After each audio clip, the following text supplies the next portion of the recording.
인사드리겠습니다. 더불어민주당 안양 마난 출신 강덕구 의원입니다. 질의에 앞서 짧은 동영상을 한 편 같이 보시겠습니다. 존경하는 국민 여러분, 박병석 의장님과 선배 동료 의원 여러분, 그리고 김부겸 국무총리를 비롯한 국무위원 여러분, 언제부턴가 불평등, 불공정으로 인한 불신이 장벽사회를 만들었고 능력자만이 살아남을 수 있는 특권 독점 사회가 되었습니다. 사회 취약계층의 고통은 더욱 심해졌고 청년들의 일자리와 주거의 불안도 커졌습니다. 우리 사회가 당면한 문제들을 근본적으로 해결하기 위해서는 이제 능력 기반의 독점 사회가 아니라 모두의 존엄이 동등하게 실현되는 동반 사회로의 대전환이 필요합니다. 그럼 질문을 시작하겠습니다. 총리님 앞으로 나와주시기 바랍니다. 총리께서는 통합과 상생을 위해서 평생을 살아오셨습니다. 현재 대한민국에는 갈등과 분열이 만연해 있습니다. 세월호, 가습기 살균제, 천안함 등 갈등을 상징하는 이슈들이 수년의 시간이 지났지만 여전히 해결되지 않고 있습니다. 이제 이 문제들을 누군가가 매듭 지어야 미래로 나갈 수 있다고 생각합니다. 총리님께서는 해결 의지와 그리고 방안을 갖고 국무총리로서 입장을 듣고 싶습니다. 예, 의원님 지적하신 대로 누구 어느 한 개인이 해결할 수 있는 문제는 아닌 것 같고요. 사실은 이해 당사자들 이야기를 차분히 들어보면 상당 부분 접근을 하거나 소위 타협할 수 있는 그런 방안들이 나와 있는데 항상 체면 때문에 무슨 다른 이유 때문에 혹은 진영 내에 있는 강경한 목소리 때문에 마지막 한 고비를 못 넘고 갈등을 해결하지 못한 경우가 너무 많습니다. 그래서 하여튼 제가 그런 어떤 소통의 창구 노릇을 열심히 하고 또 정부가 그런 점에서 국민이 보시기에 좀 부족하더라도 진정성을 가지고 최선을 다하는 그런 모습으로 우리 내각을 이끌어가겠다 그런 약속을 드립니다. 예, 우리 총리님이 어저께 이준석 대표의 당선을 청년들의 무거운 경고라고 말씀해 주셨습니다. 지금 시중에서는 이준석 대표의 공정과 능력주의가 회자되고 있습니다. 총리의 생각이 어떤지, 공정과 능력, 이준석 대표. 예, 개인의 창의를 잘 발휘케 해서 그것이 사회 발전을 원동력이 돼야 된다라고 주장하시는 이준석 대표님의 그런 견해에는 동의를 합니다. 다만 이 대표님 어떤 글이나 이런 걸 보면 자 그랬을 때 출발선을 달리했던 그 세대들의 많은 어떤 청년들의 그런 부분들은 어떻게 공정이라는 틀 내에서 어떻게 소화해낼 수 있을까? 이런 우리 사회는 이제 사회적 약자들이라든가 뭐 이런 분들이 있는데 이분들에게는 어떻게 그 공정이라는 것을 보장해 줄 수 있을까? 이런 점에서는 조금 이제 그런 내용들을 앞으로 이 대표님이 채워주셨으면 좋겠습니다. 예, 저는 큰 틀에서 이준석 대표가 말하는 공정과 능력주의에 근본적인 의문을 갖습니다. 이준석 대표가 쓴 책 공정한 경쟁에서는 이렇게 말하고 있습니다. 모두가 자유로운 세상은 정글이죠. 미국은 이런 정글의 법칙, 양육강식의 원리를 최소화하려는 노력을 별로 하지 않아요. 미국식 자유의 가치를 사회 전반에 받아들이는 것을 심각하게 고민해봐야 한다고 말입니다. 제가 보기에는 매우 위험하고 그리고 섬뜩한 발언입니다. 지금의 한국 사회는 이미 사자가 메뚜기까지 다 잡아 먹어버려서 생태계의 사슬이 파괴되는 나라입니다. 기득권이 공정의 옷을 입고 특권을 누리고 있습니다. 그럼에도 저는 이준석 대표와 야당이 당파적 손익을 뛰어넘어 진정한 공정을 세우기를 희망합니다. 어제 김기현 국민의힘 원내대표가 이 자리에서 취약계층일수록 학력 저하가 심각하다고 말했습니다. 기초학력을 향상하기 위해 여야가 합의하고 조속히 관계법령을 마련하자고 했습니다. 전적으로 공감하고 동감합니다. 그런데 제가 지난해 대표 발의한 기초학력 보장 법안이 교육위원회 법안 소위에서 1년이 다 되도록 잠자고 있습니다. 왜 잠자고 있는지 아십니까? 바로 국민의힘이 이 법안을 반대하고 있기 때문입니다. 교육 격차는 진보 보수의 문제가 아닙니다. 허은하 의원께서 마치 정교조와 교육부와 같은 등가 개념으로 말씀하셨는데 기초학력 보장 법안을 반대하는 세력이 국민의힘과 정교조입니다. 확인해 보십시오. 교육 격차를 해소하기 위한 최소한의 내력 그리고 기초학력 보장 법안조차 발목을 잡는 이 현실이 저는 가슴 아프고 답답합니다. 총리께서는 코로나19로 더 심해진 교육 격차 해소 그리고 사회 불평등 완화를 위해서 때로는 여당, 때로는 야당을 설득하고 때로는 시민단체를 만나서 할 말하고 그리고 큰 틀의 방향성을 가져가야 된다고 생각합니다. 총리께서는 어떻게 생각하십니까? 예, 뭐 이 문제에 관해서는 교육부 총리께서 그동안 오랫동안 이 현장을 직접 보시고 또 정책을 쌓아오셨고 각 주체들하고 대화도 많이 하셨습니다. 그래서 교육부 총리가 가장 풍부한 그런 어떤 방안을 갖고 있을 텐데요. 이 자리를 빌어서 하나 조금 호소드리고 싶은 것은 이 교육 격차의 해소가 그냥 여기서 끝나는 게 아닙니다. 어쩌보면 앞으로 20년, 30년, 40년 후에 이 시기를 살았던 이 2년간 이 학생들은 아마 코로나 세대로 불리면서 사회적으로 여러 가지 불이익을 당하게 될 겁니다. 그런 걸 생각한다면 지금 학교 교육 현장에 계시는 선생님들이나 또 이 세대에서 정치, 사회, 경제를 책임진 우리들은 이거 정말 자칫하면 큰일 납니다. 그런 어떤 교원단체가 됐던 선생님들한테 호소합니다. 이것은 선생님들이 지금 현재 해야 될 가장 중요한 책무라고 생각합니다. 이번에 학력 격차가 벌어진 여러분들의 제자들을 어떤 형태든지 교육 보충을 통해서 그 친구들이 여러 가지 어려움에서 좀 벗어날 수 있도록 하시면 아까 교육부 총리께서 말씀하신 다양한 프로그램을 가지고 그 저희들도 선생님들과 함께 하겠습니다. 이 문제에 대해서 의원님, 하여튼 저희들은 단순히 교육당국뿐만 아니라 우리 정부 전체 또 의회 우리 국회 전부 다 나서야 된다고 생각을 절박한 과제라고 생각합니다. 예, 절박한 과제입니다. 특히 교육 격차와 교육 불평등은 코로나19 이전에도 사실은 심각했는데 코로나19 이후에 훨씬 더 심각해지고 있습니다. 결정적이 됐습니다. 데이터로 나타나고 있습니다. 또 이 부분이 세계 전반의 격차로 이어질 수 있다는 것이 훨씬 더 심각한 문제입니다. 그래서 저는 이제 교육 격차 완화와 교육 불평등을 위한 획기적인 정책과 투자가 절실하게 요구된다라고 감히 말씀드립니다.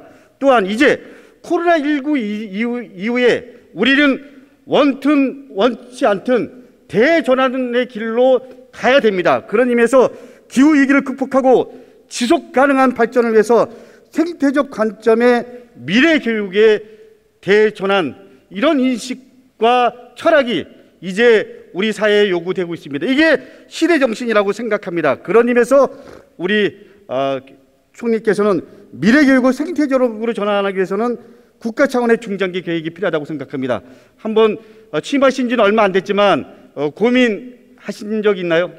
예, 아니 지금 교육부 총리님께 업무를 논의를 하면서 바로 이제 이런 방식으로 코로나19 이후의 교육의 회복은 이렇게 해야 되겠다. 그리고 의원님께 지적하신 대로 교육 격차는 이렇게 한번 메워가야 되겠다라고 말씀을 하신 적이 있습니다. 아마 이 자리를 의원님의 질문을 빌려서 말씀을 드린다면 정말로 여러 단체에 속하든 아니든 간에 현장의 선생님들이 이 문제는 정말 자신의 세대가 가지고 있는 정말 소명이라고 생각하고 이 교육 격차 해소 또 이번에 학습이 여러 가지로 뒤떨어진 제자들을 이렇게 세우는데 혼신의 힘을 다해 주십시오. 지금 선생님들의 목소리 여러 목소리가 있습니다만 그중에서 이것보다도 더 소중한 건 없을 거라고 생각합니다. 그 포스트 코로나 시대에 교육 공백을 메꿀 수 있도록 과감한 교육 재정 투입해야 됩니다.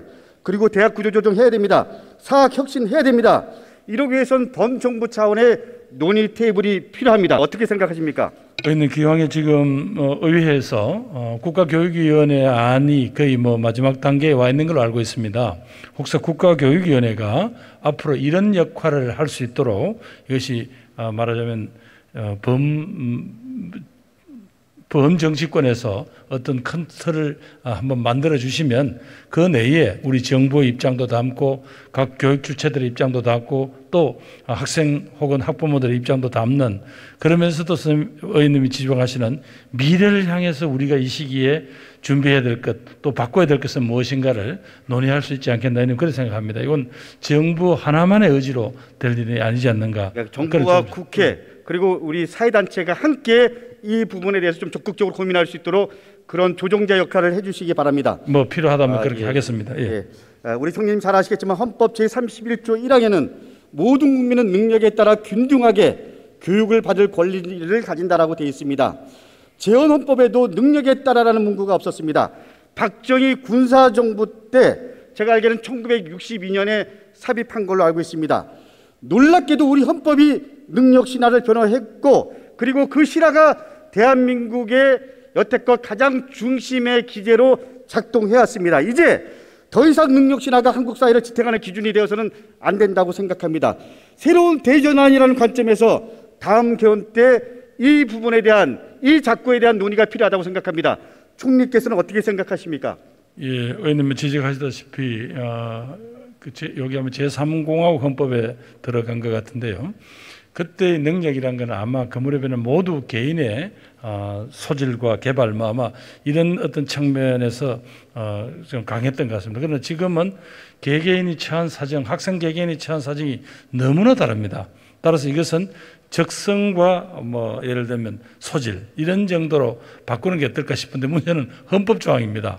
헌법 조항을 바꾸려면 결국 개헌을 해야 되는데, 다음 국회에서 여러 가지 개헌에 관한 논의를 하실 때 여러 가지 시민권의 확장이라든가 이런 내용이 있을 겁니다. 그럴 때 의원님 이런 부분도 한번 다른 적절한 우리 시대적인 가치를 담은 그런 용어로 바꾸는 걸. 제일 중요한 건 시대적 그렇습니다. 정책이라고 생각합니다. 예. 그 시대는 사회 경제적 배경과 관계없이 어떻게 보면 개인의 능력만 있으면 되는 그런 사회였기 때문에 교육기회의 제한이 없어야 한다라는 그런 취지로 이 그렇습니다. 교육 기회의 제한. 그렇지만 지금은 능력주의가 갖고 있는 폐해가 여실히 드러나고 있는 거잖아요. 그런 부분들을 좀 적극적으로 고민해 주시기 바랍니다. 마지막으로 우리 국무총리께서 역사적 소임, 그리고 이 시기에 이 시대에 총리로서의 어떤 역할을 해야 되는지 이런 부분에 대한 고민을 했으리라고 생각합니다. 그 역할을 잘해 주실 것을 부탁드립니다. 뭐 하여튼 최선을 다한다는 약속을 드리겠습니다. 예, 수고하셨습니다. 다음 유은혜 장관 오십시오.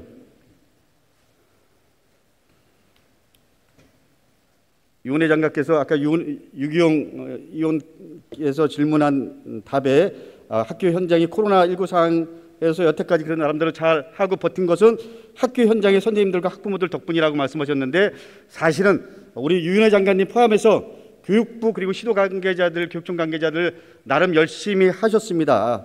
수고 많으셨고, 그리고 앞으로도 좀 더 세밀하게 큰 틀의 방역, 교육 이 부분에 대한 대응을 잘해 줄 것을 부탁드립니다.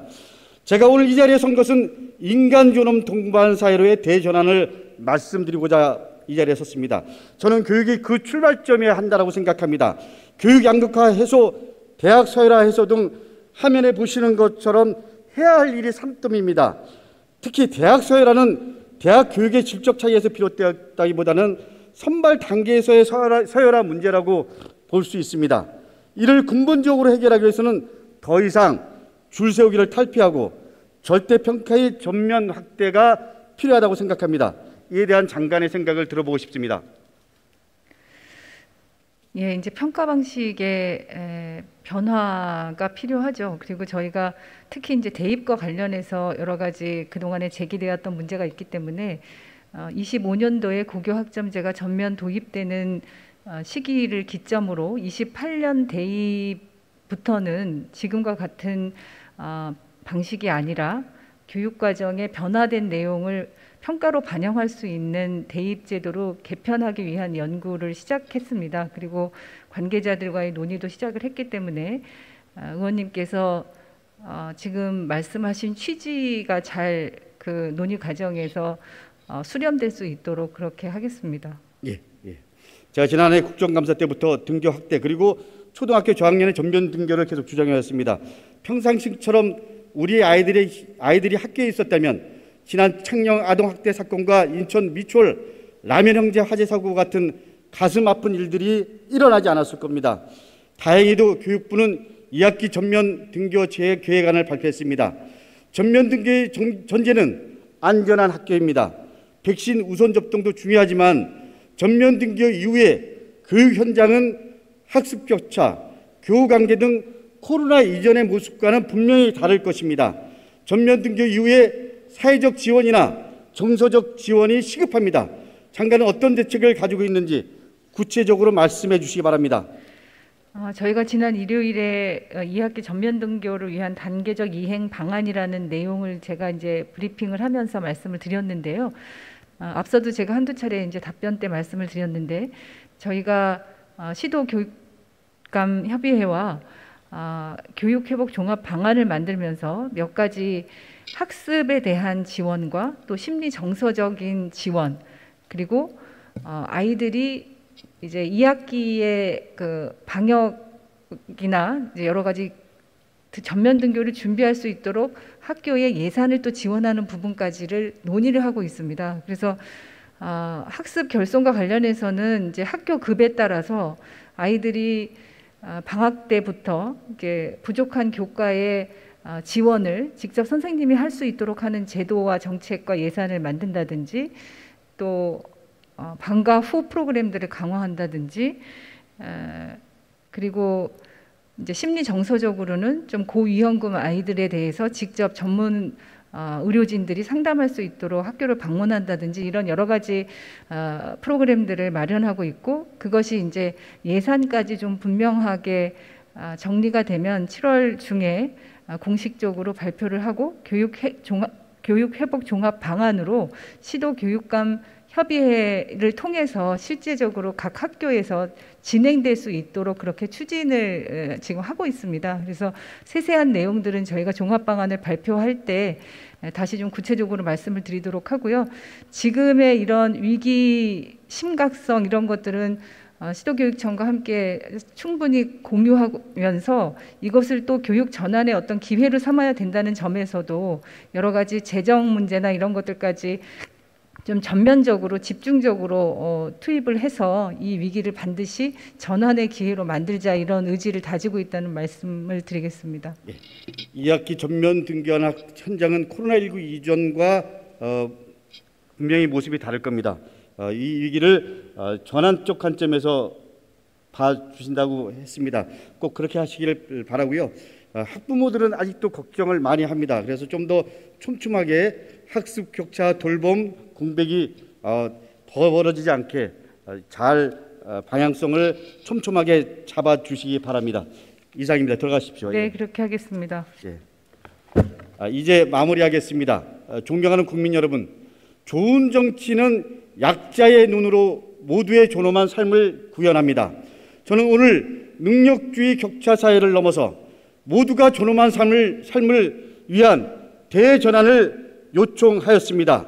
엘리트 능력자가 정글의 최상의 포식자로 군림하는 것이 아니라 더불어 살아가는 사회를 위해 자신의 능력을 아름답게 써야 합니다. 대전환의 시대적 요청은 여야가 따로 없습니다. 세대 구분도 없습니다. 동반 사회로의 대전환을 위해 함께 나아가기를 진심으로 희망하고 바랍니다. 감사합니다.